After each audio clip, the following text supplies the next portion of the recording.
But I'm Jacob Millspaw. I'm with the physics department. I've been here since '09. We have been doing more distance classes. We've been starting, work with DCS, and one of the things we do is we build hands-on interactive kits. Now, we generally, as a department, don't use textbooks in the intro courses. They're $200 for a book that no one's going to read anyway. But for some of the courses, we tried doing our intro general physics for life science online, and some of the gen eds online, and some of them have lab components, and some of them we just like to do investigation. So like the light and color class, why read this book from 1984 that's in black and white, except for a couple of color pages they squished inside on light and color? We designed a kit that's sold through the bookstore, and it has, one of others, it has LEDs, colored LEDs, and they can explore color mixing, additive and subtractive color mixing, and see that, you can make yellow from mixing red and green, right? Which is foreign to a lot of people. But additive is different than the art. It's not like mixing paint, right? Most of us are familiar with, well, you put yellow and blue together, you get green, right? But it doesn't necessarily work that way in your TV. Your TV is red, green, and blue. How do they make every color from red, green, and blue, right? Well, because when you mix red and green, you get yellow. When you mix blue and green, you get cyan. You get magenta with. So they start to see it, and we have diffraction glasses. They can investigate the spectrum of the light. We have objects that they can fill with water and measure the bending of light through diffraction. We have the flexible mirrors, so they can do curved surface mirrors and flat mirrors. They do experiments on just how light travels from place to place in terms of modeling different models of light.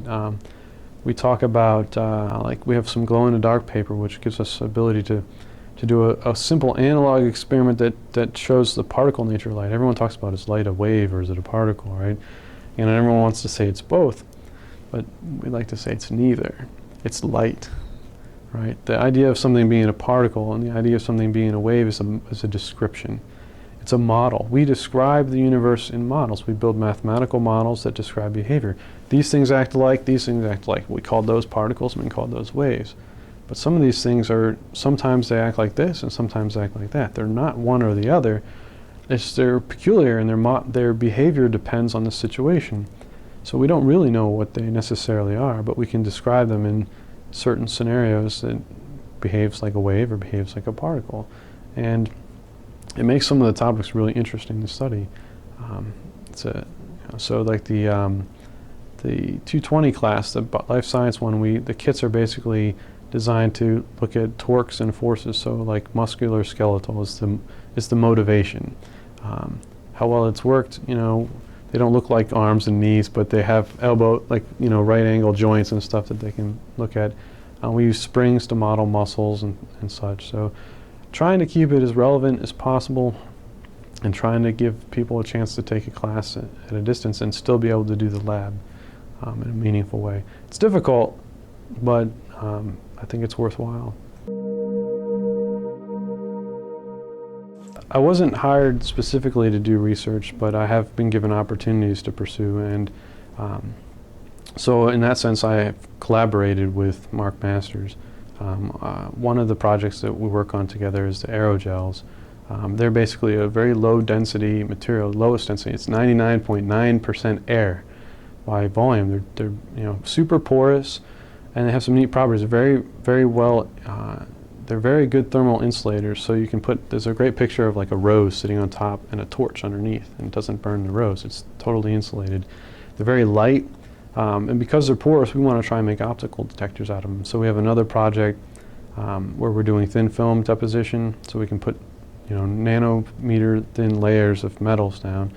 I got an old STM. It's a scanning tunneling microscope from somebody in chemistry, and we're working, actually you saw Charlie in there, he's working on writing the software to run it, and it allows you to take nanometer scale imaging, so atomic resolution imaging. So I'm sort of getting back into that. That's something I used to do when I was an undergrad. I did nanotechnology, and we kind of want to get back into that and try and do some surface physics.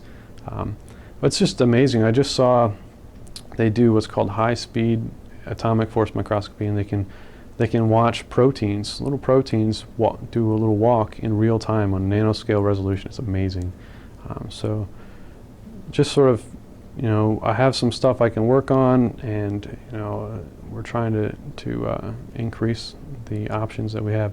And a lot of it is because, again, we require the senior thesis in the department.